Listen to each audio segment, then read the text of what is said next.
কেন্দ্রীয় সরকারের বাজেটের পর আগামী 12ই ফেব্রুয়ারি পশ্চিমবঙ্গের বাজেট পেশ করবেন রাজ্যের মুখ্যমন্ত্রী মমতা বন্দ্যোপাধ্যায়। তবে এই বাজেটে সমস্ত পশ্চিমবঙ্গবাসীদের জন্য 10টি খুশির খবর ঘোষণা করা হতে পারে, যা এই ভিডিওটিতে আপনাদেরকে ডিটেলসেই জানিয়ে দেব। তো অবশ্যই ভিডিওটিতে আপনারা প্রত্যেকেই প্রথম থেকেই শেষ পর্যন্ত মনোযোগ সহকারে দেখবেন। বন্ধুরা, আপনারা দেখতে পাচ্ছেন কেন্দ্রীয় সরকারের বাজেটের পর এবার 12ই ফেব্রুয়ারি রাজ্যে বাজেট পেশ করবেন পশ্চিমবঙ্গের মুখ্যমন্ত্রী মমতা বন্দ্যোপাধ্যায়। 2026 সালের বিধানসভা ভোটের আগে শেষ পূর্ণাঙ্গ বাজেট পেশ করবে তার সরকার।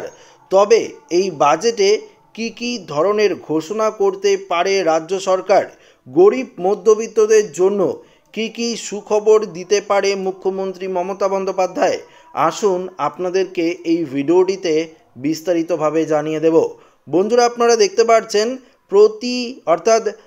আপনারা প্রত্যেকেই জানেন যে রাজ্যে ক্ষমতায় আসার পর মুখ্যমন্ত্রী মমতা বন্দ্যোপাধ্যায় পশ্চিমবঙ্গের সমস্ত গরিব এবং মধ্যবিত্তদের জন্য একের পর এক প্রকল্প চালু করেছিল।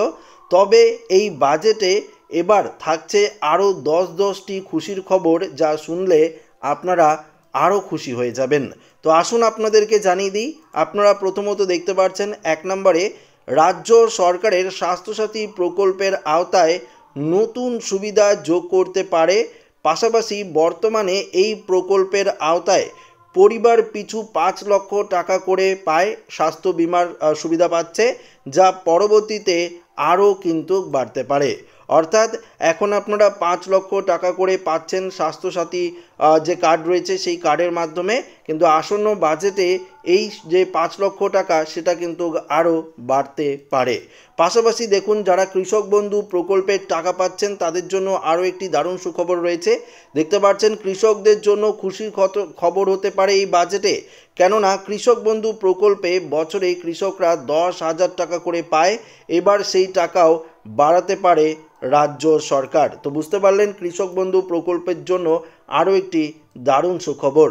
অন্যদিকে দেখতে পাচ্ছেন 3 নম্বরে বলেছে যারা অঙ্গনওয়াড়ি কর্মী রয়েছেন এবং যারা সহায়ক রয়েছেন তাদের বেতন দেখতে পাচ্ছেন 10,000 টাকা এবং 11,000 টাকা পর্যন্ত করা হতে পারে। অন্যদিকে 4 নম্বরে বলেছে মুখ্যমন্ত্রী মমতা বন্দ্যোপাধ্যায়ের সবথেকে জনপ্রিয় প্রকল্প হলো কন্যাশ্রী ও রূপশ্রী প্রকল্প। আপনারা প্রত্যেকেই জানেন এই প্রকল্পের টাকাও কিন্তু বাড়ানো হতে পারে আসন্ন বাজেটে। অন্যদিকে 5 নম্বর এবং 6 নম্বরে কি বলেছে সেটাও আমরা আপনাদেরকে জানিয়ে দেব। 5 নম্বরে দেখতে পাচ্ছেন গর্ভবতী মহিলাদের জন্য মাতৃত্ব ভাতা প্রকল্পের সুবিধাও বাড়ানো হতে পারে এই বাজেটে। 6 নম্বরে বলেছে শিক্ষাক্ষেত্রে বরাদ্দ বাড়তে পারে রাজ্য সরকার, যেমন শিক্ষা বন্ধু অঙ্গনওয়াড়ি কর্মী যেমনটা আগে বললাম, এবং প্যারা টিচারদের বেতন বাড়ানোর সম্ভাবনা রয়েছে আসন্ন বাজেটে। 7 নম্বর এবং 8 নম্বরে দেখুন কি বলেছে।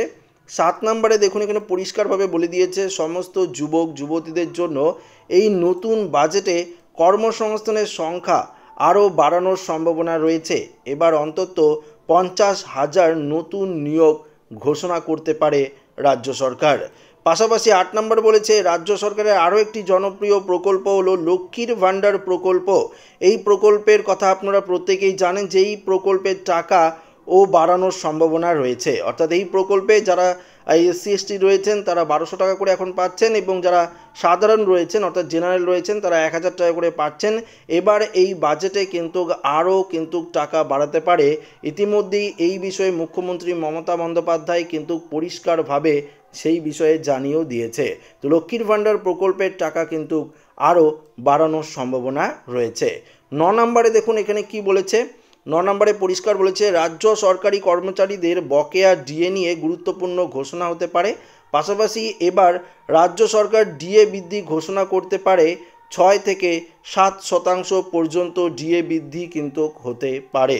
10 নম্বরে আরও একটি সুখবর রয়েছে। দেখুন 10 নম্বরে নতুন রাস্তা হওয়ার সম্ভাবনা রয়েছে। সেতু শহর ও গ্রামের উন্নয়নের বরাদ্দ বাড়তে পারে। অর্থাৎ এখনও পর্যন্ত যেই রাস্তাগুলো পাকা হয়নি গ্রামের, সেই রাস্তাগুলো পাকা হয়ে যাবে। যদি কোনো পুল বা সেতু ভেঙে যায় সেগুলো আরও কিন্তু নতুন করে বাড়ানোর সিদ্ধান্ত নেওয়া হয়েছে রাজ্য সরকারের তরফ থেকে। এছাড়াও আরও বেশ কিছু গুরুত্বপূর্ণ ঘোষণা করতে পারে রাজ্যের মুখ্যমন্ত্রী মমতা বন্দ্যোপাধ্যায় এই নতুন বাজেটে। তো বুঝতে পারলেন যে এই যে আসন্ন বাজেট রয়েছে 12 তারিখে যেটি পেশ করা হবে রাজ্য সরকারের তরফ থেকে, সেই বাজেটটি কিন্তু একটি দারুণ সুখবর হতে পারে, কেননা সামনেই 2026-এর ভোট হতে চলেছে। সেই ভোটকে সামনে রেখেই কিন্তু মুখ্যমন্ত্রী মমতা বন্দ্যোপাধ্যায় আরও সুখবর দিতে পারে। তো আশা করি ভিডিওটি প্রত্যেকের ভালো লেগেছে। ভিডিওটি ভালো লাগলে লাইক করবেন, বন্ধুদের সাথে শেয়ার করবেন, নতুন হয়ে থাকলে চ্যানেলটিকে সাবস্ক্রাইব করে নেবেন। ধন্যবাদ।